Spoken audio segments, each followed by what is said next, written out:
Hola, ¿qué tal? Buenos días, buenas tardes, buenas noches. Va a depender de qué hora estemos aquí viendo este video. Bueno, mi nombre es Luz Karime Figari y les doy la bienvenida a todos ustedes a esta tercera conferencia. La tercera conferencia del tercer módulo de nuestro primer congreso de Acepta, gracias a la refinería La Pampilla. Hoy día vamos a hablar algo que para mí es súper importante. Tiene que ver con escribir nuestra historia, como cada uno de nosotros es dueño de su historia. Cada uno de nosotros escribe su historia. Somos los protagonistas de esta larga historia. Vamos a tomar decisiones, algunas van a ser acertadas y vamos a ser muy felices y vamos a estar muy contentos con nuestros resultados. Otras no van a ser las correctas, pero qué importantes son también, porque ellas van a ser las que nos van a permitir a nosotros aprender, crecer. Son las lecciones de vida, ¿sí? Entonces, hoy día vamos a hablar sobre esto. Cada uno decide cómo escribir su historia. Bienvenidos y vamos adelante. Bueno, primero hablemos de qué cosa. Cómo encontrar tu lugar en el mundo, ¿sí? Aquí tenemos que ver con qué, con darle sentido a nuestras vidas. ¿Cómo nos sentimos nosotros en relación a nuestra vida? ¿Estamos haciendo realmente lo que queremos hacer? ¿Estamos en el lugar que queremos estar?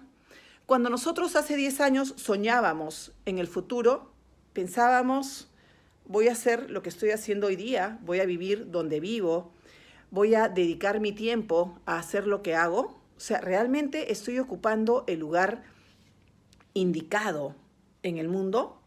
Estoy haciendo aquello que me hace a mí sentirme bien, que me hace sentir bien como persona, como ser humano. Estoy ocupando un lugar importante en la vida, desde mi punto de vista, que es lo más importante. ¿Me siento bien conmigo mismo? ¿Sí? Hoy en día, además, dada la coyuntura y la situación mundial que estamos atravesando, esta pregunta se hace aún más difícil, porque además toda esta coyuntura, toda esta realidad, todo esto que estamos enfrentando nos hace personas mucho más sensibles y nos ayuda a reflexionar acerca de esto, ¿sí? Acerca de qué estamos encontrando nuestro lugar en el mundo. Ahora, ¿cuál es mi lugar en el mundo?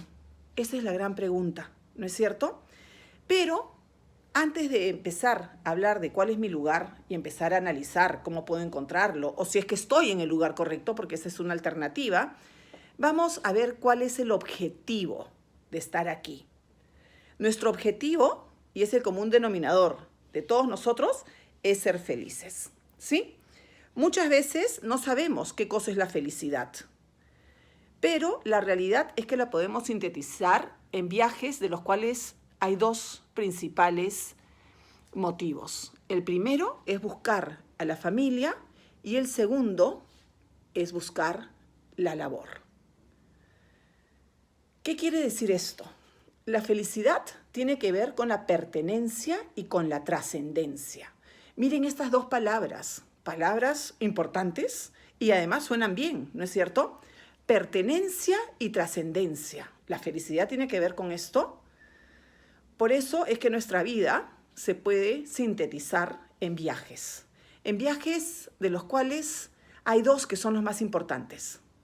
El primero es la familia y el segundo es la labor. La familia tiene que ver directamente con lo que es la pertenencia y la labor tiene que ver directamente con mi ocupación, con qué cosa es lo que yo hago justamente en este mundo, ¿sí? Entonces, ahora vamos a ver qué tiene que ver esto con también el pensamiento. ¿Por qué? ¿Por qué les decía a ustedes que hay que hablar del pensamiento? ¿No es cierto? Porque el pensamiento tiene mucho que ver con mis sentimientos, con mis emociones.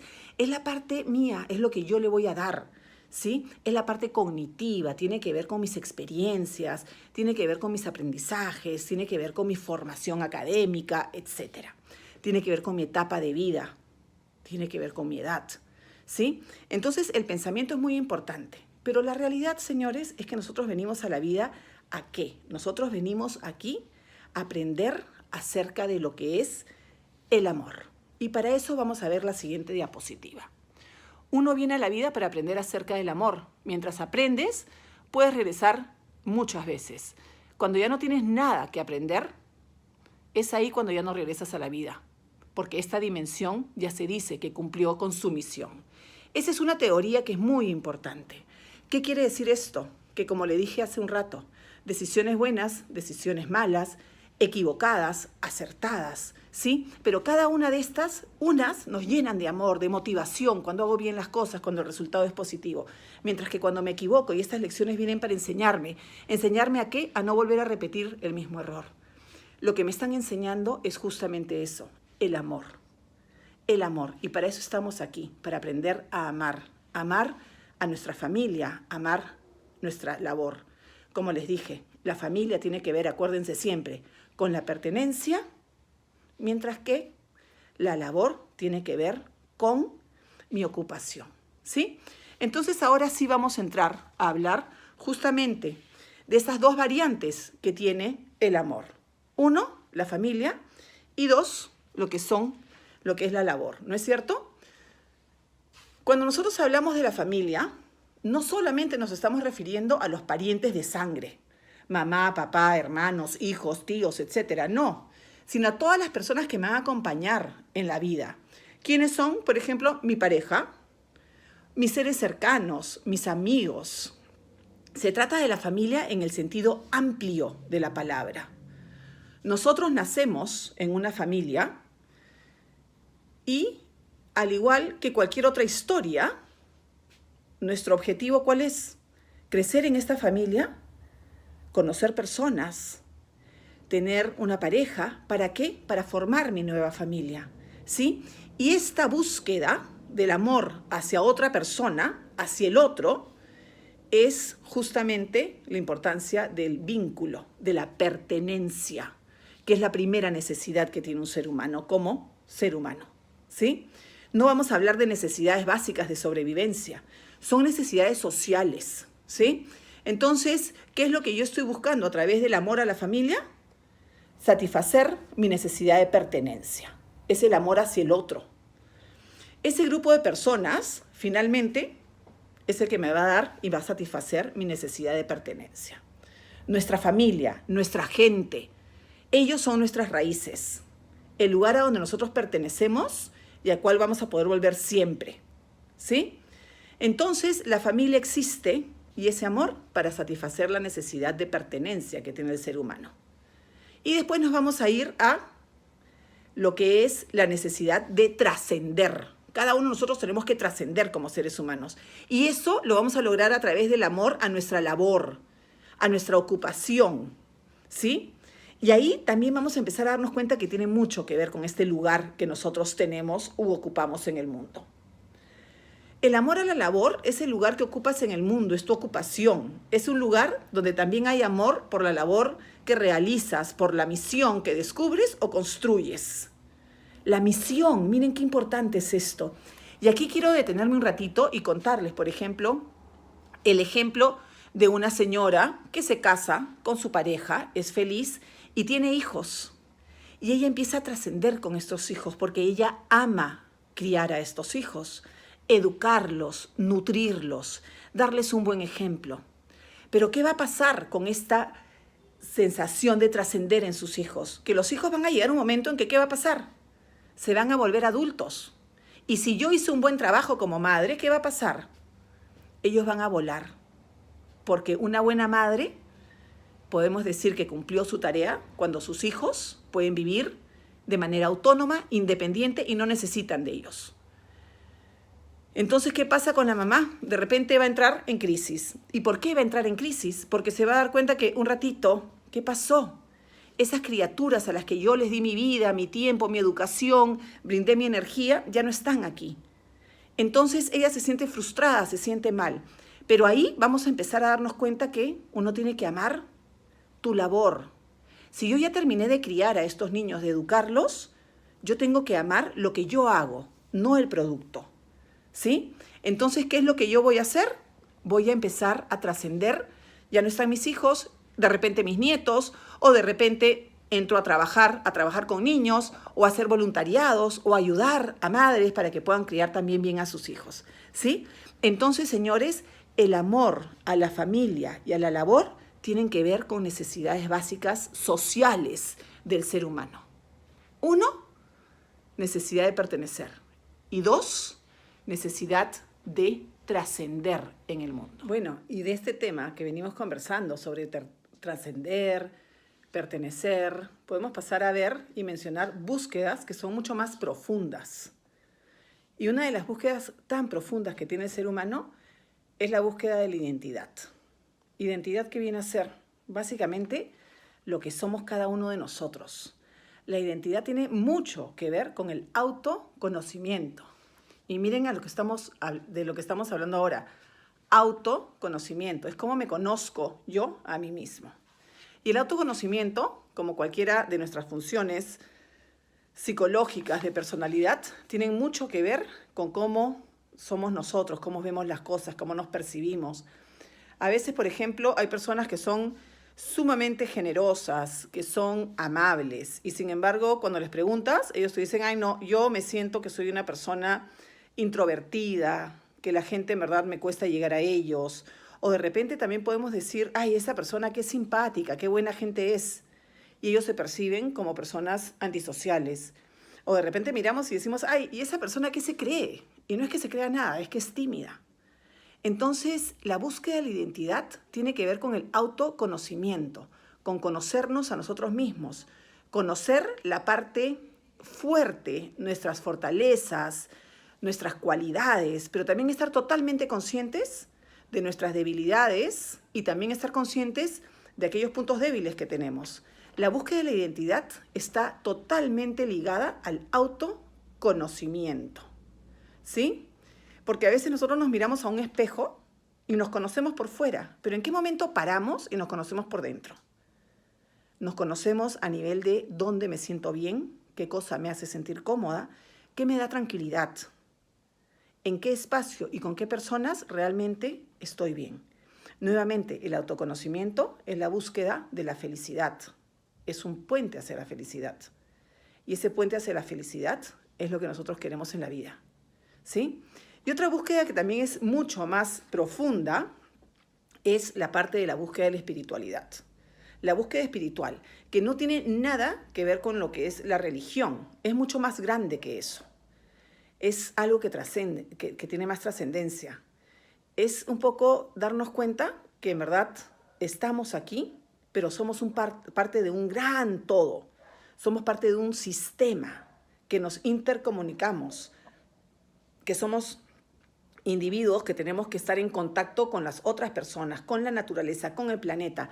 Y qué mejor que este momento y esta coyuntura que vivimos para contactarnos con nuestra área espiritual, con aquello que va a trascender, que va a ir más allá, ¿sí? Y algo que también es muy importante, y para esto pasamos a la siguiente diapositiva, y vamos a ver que ahí vamos a ver, ¿no?, unos gajos que no pertenecen por ahí, pero la realidad es que nosotros no somos como somos por casualidad. Nada es como es por casualidad. Todo lo que existe tiene una forma asociada a su función. ¿Por qué una silla tiene 4 patas, tiene un tablero, tiene un respaldar? ¿Para qué? Para que te puedas sentar. ¿Por qué, por ejemplo, cuando hablamos del corazón, vemos que tiene 4 cavidades musculares? ¿Para qué? Para bombear la sangre. Y finalmente nos vamos a dar cuenta que si un carro no tiene llantas o si no le pones gasolina, no va a funcionar como un vehículo. En el caso del ser humano es básicamente lo mismo. Y tenemos que darnos cuenta que nosotros no somos como somos, ni estamos donde estamos por casualidad. Nosotros tenemos una función. Y el reto de nosotros como personas, justamente, es escribir nuestra historia, pero en base a nuestro autoconocimiento. Y esto tiene que ver básicamente con ¿qué? Con iniciar una historia. Todos estos cuentos mágicos, películas, libros, capítulos que vamos cerrando día a día, son relatos, pero nuestra vida también es un relato. Pero lo más lindo de todo esto es que nosotros somos los protagonistas. Pero para vivirla como queremos vivir, pasamos por épocas a donde estamos creciendo, estamos aprendiendo. Llega un momento en que ya sabemos más o menos a dónde y cómo queremos llegar.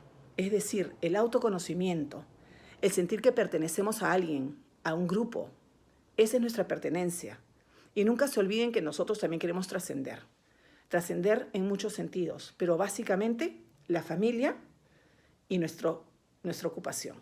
Bueno, y ahora en nuestra siguiente diapositiva vamos a ver la primera puerta. ¿Qué significa esto? Básicamente lo que significa es el inicio de nuestra historia. Así como en los cuentos, en las películas, en los libros tenemos un comienzo, nosotros también tenemos un comienzo en nuestras vidas. Y lo primero que tenemos que darnos cuenta es que hay cosas que nosotros no escogemos. Nosotros no escogemos, por ejemplo, dónde nacemos. No escogemos ni el continente, ni el país, ni la familia, ni el distrito. Nacemos. Nosotros no escogemos las circunstancias en las que nacemos. Y tampoco vamos a escoger las personas con las que estamos en esta labor, en este cuento, ¿no es cierto? Entonces nos vamos a dar cuenta que estas cosas que nosotros no controlamos vienen a ser como un hogar, como una cabaña, ¿no? A veces estos cuentos populares, y estamos haciendo un poco una analogía, ¿no es cierto? Se inician en cabañas que vienen a ser, ¿qué cosa? El hogar. Un hogar, una casa, una familia, que puede ser muy cálida, muy acogedora, que nos da sensación de pertenencia, que nos invita además a trascender porque nuestros padres trascienden en nosotros, etc. Pero también existe aquella cabaña que es todo lo opuesto, ¿sí? Que es precaria, que no es cómoda, que no me da seguridad y que además tiene muchas restricciones. Por lo tanto, en vez de empoderarme y hacerme sentir que puedo enfrentar y darme las herramientas que necesito para salir a caminar mi propia historia, a escribir mi propio cuento, nos vamos a dar cuenta que me empodera de manera débil, no me da lo que necesito. Ahora, una vez más, la puerta de entrada. Esa primera puerta que yo no controlo. Y ahora nos vamos a estas cabañas de las que estamos hablando. Y todo esto llega también gracias a un tema de búsqueda de vocación que tiene que ver con una teoría muy especial que tiene nuestro gran psicólogo que es Javier Echevarría. Bueno, estas cabañas pueden ser un paraíso interno, es decir, tenemos todo esto positivo, ¿no? La calidez, la pertenencia, la protección, etc. Pero también puede ser un infierno interior. Otra vez regresamos a este inicio, esta primera puerta. ¿Qué significa esto? Que tiene carencias, muchas restricciones, que no me siento seguro, que a veces hasta me siento violentado, que no sé qué es lo que va a pasar, que no me dé estabilidad. Entonces, un paraíso interior también puede ser a la misma vez un paraíso exterior. ¿Qué significa eso? Que tengo una cabaña de oro. Por ejemplo, tengo recursos suficientes para hacer lo que quiera y a la vez internamente me siento feliz. Entonces nací ¿dónde? En una cabaña de oro. Pero también puedo nacer, por ejemplo, en una cabaña de barro. ¿Qué significa una cabaña de barro? Que en verdad mi casa por fuera tiene muchas dificultades, tiene muchas carencias, dificultades materiales. No hay recursos para poder luchar día a día. Pero sin embargo, por dentro me siento feliz. Porque a pesar de las carencias que hay por fuera, por dentro tengo unos padres que me aman, que me hacen sentir seguros, que sé que luchan por mí, que son incondicionales. Ahora, también tenemos aquella cabaña que podemos conocerla como la cabaña, ¿qué? Vacía. ¿Qué quiere decir esto?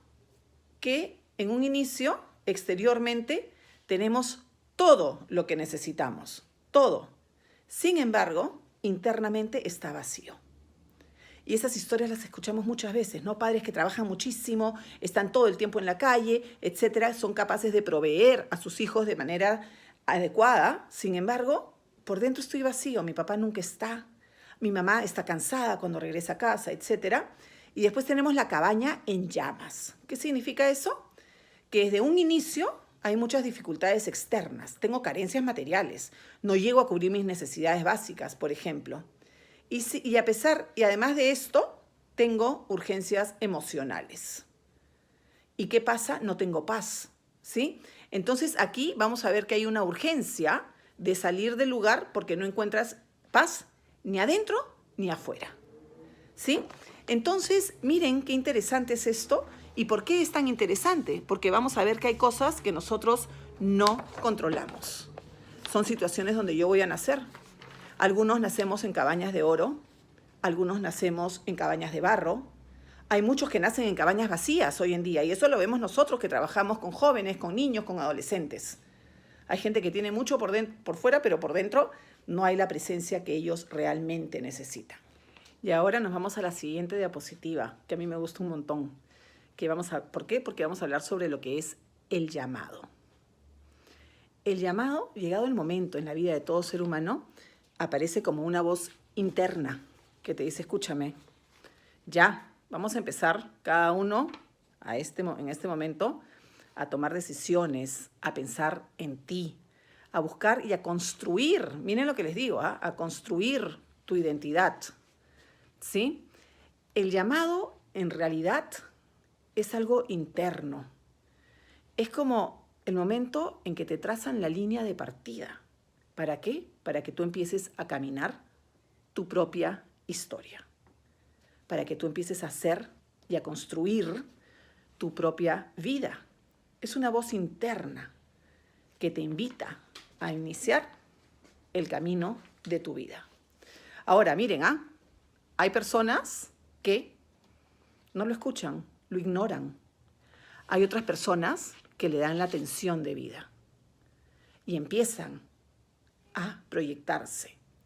¿Cuándo aparece el llamado? Vamos a filosofar un poquito.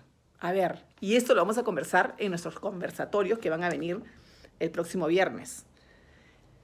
El llamado para mí se da cuando una persona está durante la adolescencia, terminando la adolescencia.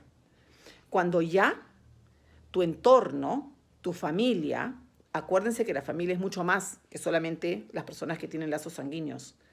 Cuando tu familia, a través de esta sensación de la pertenencia, te ha nutrido de seguridad, de habilidades sociales, te ha mostrado el mundo, te ha dicho, te ha expuesto a situaciones y tú internamente has ido evaluando, aprendiendo dónde y cómo quieres estar.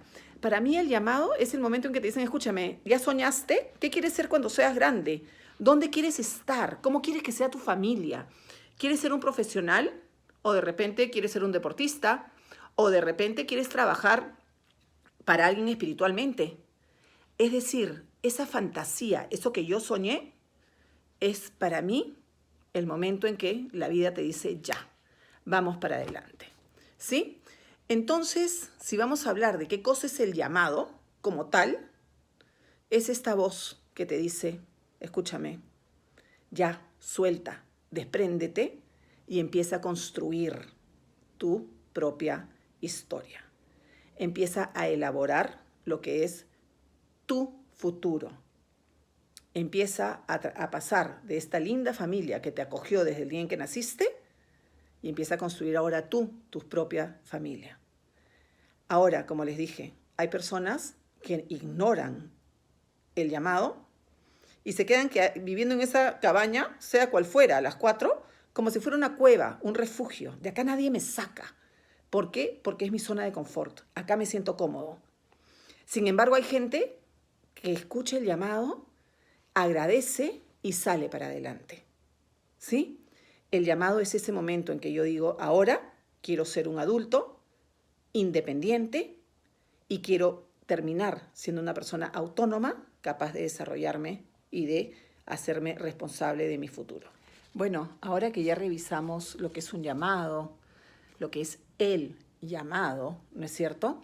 Vamos a hablar acerca de momentos y edades que pueden implicar por un tema de cargas o de transiciones o de cambios físicos, etcétera, algunas crisis, ¿sí? Y acuérdense que las crisis siempre vienen después de un cambio.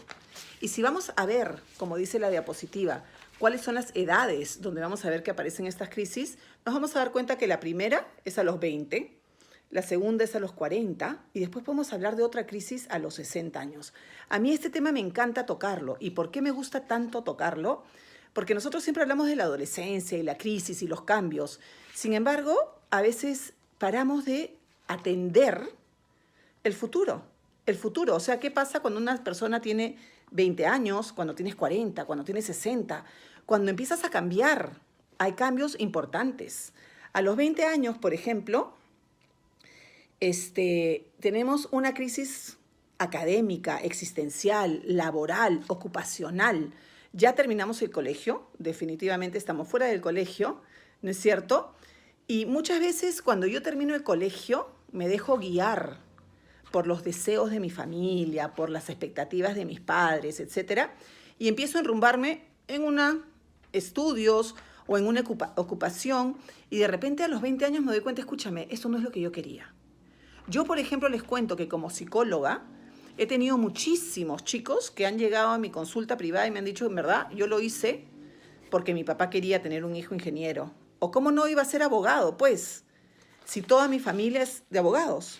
O escúchame, mi mamá y mi abuela y todos tienen un restaurante. Yo tenía que cocinar. Entonces, a los 20 años enfrentamos esta crisis que decimos, escúchame, ¿es realmente, estoy haciendo lo que yo quería hacer? ¿No? Y qué bacán es darte cuenta que sí escogiste bien y que sigues adelante. A los 40 te dices, ya estoy a la mitad de mi vida, productiva, por así decirlo, ¿no es cierto? Y a veces nos damos cuenta que, escúchame, como se los dije desde el comienzo, no me gusta el trabajo, no me gusta mi ocupación, lo estoy haciendo porque tengo responsabilidades y no puedo dejar de cumplirlas. Tengo familia, etcétera, y no me puedo dar el gusto pues de renunciar y decir hasta aquí no más. Pero sin embargo, ya la situación para mí es intolerable. Entonces esto va a crear una crisis. Puedes sentir, en verdad, que tienes una casa, tienes una familia funcional, tienes un buen trabajo, pero hay algo dentro de ti que te dice, esto no es lo que yo quiero y aquí no es donde yo quiero estar. Los 40, que pueden ser 38, pueden ser 44, es una edad a donde el ser humano enfrenta una serie de cuestionamientos que al final, en verdad, nos hacen atravesar una crisis. Otra vez, ojalá tengamos la suerte a los 40 de decir, estoy haciendo lo que me gusta. ¿Sí? Y finalmente aparece la crisis de los 60. Y ahí aparece qué pasa. ¿Será el momento de pensar en mí y en mis intereses reales, vocacionales, lo que me gusta hacer y a donde me siento bien? ¿O tendré que seguir postergando mis deseos? ¿Para qué? Para seguir cumpliendo con mis responsabilidades. Entonces, señores, hay que estar claros que este llamado, esto que hemos hablado desde el comienzo, de la necesidad de pertenecer, de trascender, de cultivar el amor a través de la familia, de mi labor, de mi ocupación, me puede generar en el futuro muchísimas crisis, no solamente en la adolescencia, sino también en otros sentidos. ¿Sí? Ahora vamos a hablar, como lo van a ver en la siguiente diapositiva, acerca de tu lugar en el mundo. Tu lugar en el mundo. Cuando no sabemos cuál es la función de una cosa, podemos intentar descubrirla a través de su forma. Por ejemplo, llego a un lugar y veo algo que nunca en mi vida he visto. Tiene más o menos 1,5 metros de altura, 2 metros de largo, tiene 3 llantas, tiene una ventana, tiene un timón. Entonces empiezo a deducir, ¿para qué funcionará? Esto si tiene llantas, tiene timón, de todas maneras se maneja. Pero esa forma nunca la había visto. ¿3 llantas? Bueno, cuando uno no conoce algo, puede empezar a deducirlo según sus formas. Y aunque ustedes no lo crean, nosotros como personas también podemos encontrar nuestra función. ¿Para qué estamos aquí en el mundo? Según nuestras formas o nuestras características. ¿Sí? Entonces lo primero que vamos a hacer vamos a hacer 2 cosas. Son 2 pasos para poder encontrar nuestra función y nuestro lugar en el mundo. Lo primero es analizar nuestros sentimientos. Miren la diapositiva. Analiza tus sentimientos.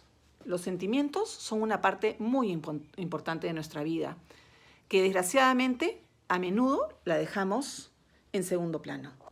Por favor, escúchenme. A veces pensamos, todos nosotros, que la parte razonar, de razonamiento, la parte cognitiva es más importante. No, no. La realidad de las cosas es que lo más importante en nuestras vidas son nuestros sentimientos. Cuando yo siento un sentimiento positivo es porque eso es donde yo debo estar. Es ahí donde estoy manejando bien mis cosas. Si yo digo, a mí me conviene trabajar en esto y esto, pero no me siento bien, entonces ahí no. Lo que tiene que mandar en nuestras decisiones y en nuestros futuros y en los lugares donde vamos a estar son nuestros sentimientos. Entonces lo primero que yo les voy a pedir, por favor, es que analicen sus sentimientos. ¿Dónde quieren y a dónde les gusta estar? ¿Dónde se sienten cómodos? ¿Dónde se sienten seguros? ¿Dónde hay armonía? ¿Dónde hay estabilidad? Y una vez que ya yo conozco dónde y cómo es que yo me siento bien, paso al número 2. Miren la diapositiva.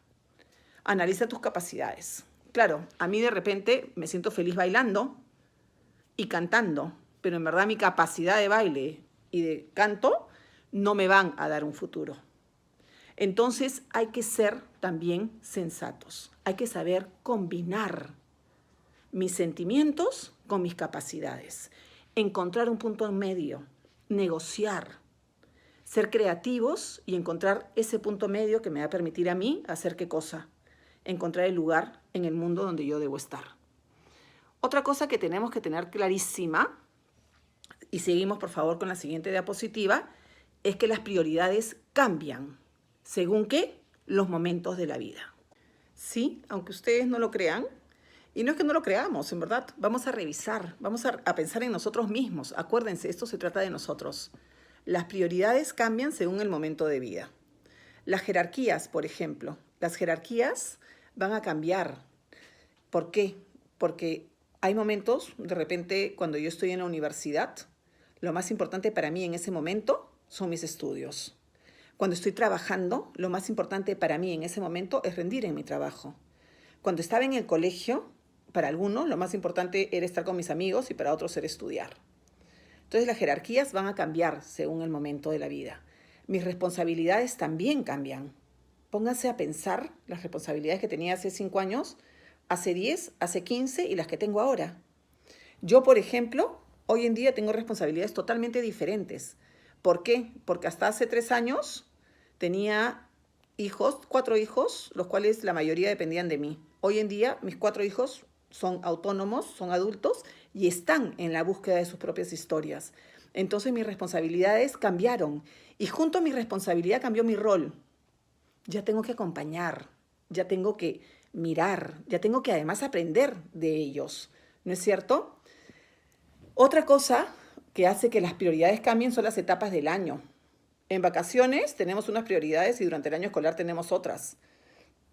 Por ejemplo, tener una agenda anual nos permite organizarnos mucho más y tener mucho más éxito a nivel personal, familiar, laboral. Los días de la semana también hacen que las prioridades cambien. No es lo mismo un miércoles que un sábado. No es lo mismo un sábado que un domingo. Y finalmente las horas del día. Ahora, yo les voy a dar ahora, como van a ver en la siguiente diapositiva, algunas tips, algunas cositas para que ustedes puedan distribuir mejor los tiempos y para poder trabajar esto también con los padres, con los alumnos, ¿no es cierto? Vamos a ver la siguiente diapositiva. Lo primero que tenemos que hacer es anotar todas nuestras tareas, ¿sí? Anotamos todas nuestras tareas y mientras más detalladas las tengamos, más organización vamos a estar. Porque en la cabeza muchas veces tenemos un montón de recuerdos, sueños, ideas, y también tenemos tareas pendientes. Entonces a veces ya se nos confunde todo. Entonces para despejar un poco la mente, lo que podemos hacer es anotar y sacarnos esas tareas pendientes de la mente y ponerlas en un papel. Cuando nosotros plasmamos las tareas, las podemos organizar, las podemos priorizar y podemos ejecutar un plan de acción mucho más organizado. Ahora, el paso número 2, después de haber anotado todas las tareas pendientes, es organizar una rutina.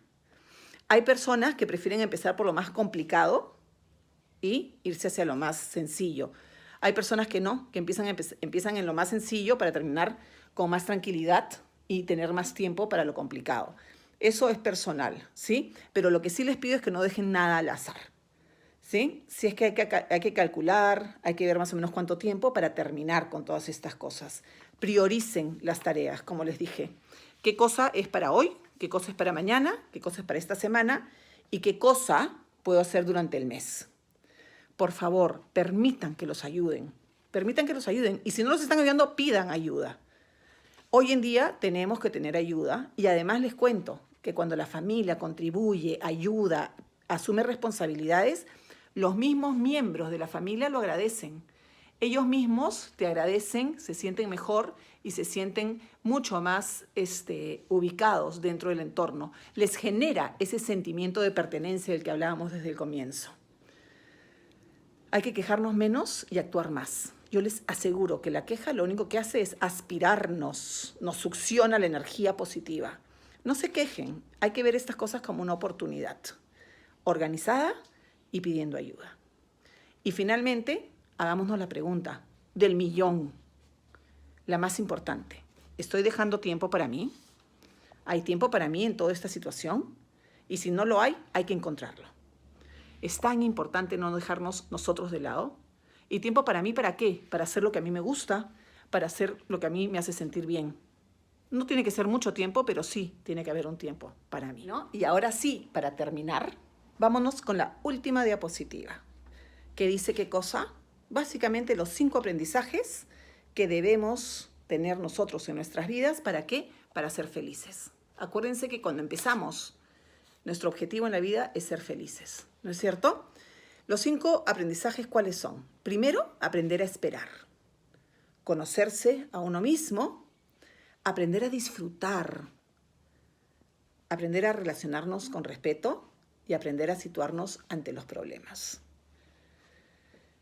En la vida muchas veces tenemos que sacrificarnos para tener recompensas a corto plazo, ¿sí? Tenemos que aprender a esperar, tenemos que postergar, tenemos que desarrollar la tolerancia a la frustración, tenemos que saber que las cosas no son inmediatas, ¿sí? Hay que postergar para esperar que se den las cosas como realmente necesitamos. Ustedes saben que las cosas buenas no son fáciles, que los buenos resultados no se logran de un día al otro, que el éxito nace de la disciplina, de la constancia y de la lucha a lo largo del tiempo. Es importantísimo, y ya lo hemos hablado, el autoconocimiento. Hay que conocernos a nosotros mismos, hay que saber adaptarnos, hay que saber hasta dónde podemos y hasta dónde no. Aprendan a disfrutar. En realidad no es algo que tengamos que aprender a hacer, ¿no? Todos lo hacemos desde que nacemos. Lo que necesitamos, en realidad, es aprender a fijarnos en qué cosas nos hacen disfrutar. ¿No es cierto? Nuestro trabajo, nuestra familia, nuestros amigos. Hay que pensar siempre en la felicidad futura. Nosotros somos seres sociales. El ser humano es un ser social. Entonces, qué importante es que nuestras relaciones sociales, desde los vínculos familiares hasta las relaciones sociales con nuestros amigos, con nuestros compañeros de trabajo, con nuestros vecinos, sean con respeto, con empatía, pensando y poniéndonos en el lugar del otro. Hoy en día, estoy segura que ustedes lo han visto en esta pandemia. No todos estamos en el mismo barco. Estamos en el mismo mar, sí, pero hay algunos que la tienen más fácil que otros. Entonces hay que ser empáticos, hay que saber ponernos en la situación de la otra persona. Y además es importantísimo, ya para terminar, aprender a situarnos ante los problemas. Lo cierto es que nuestro sistema educativo no nos enseña a resolver los problemas de la vida.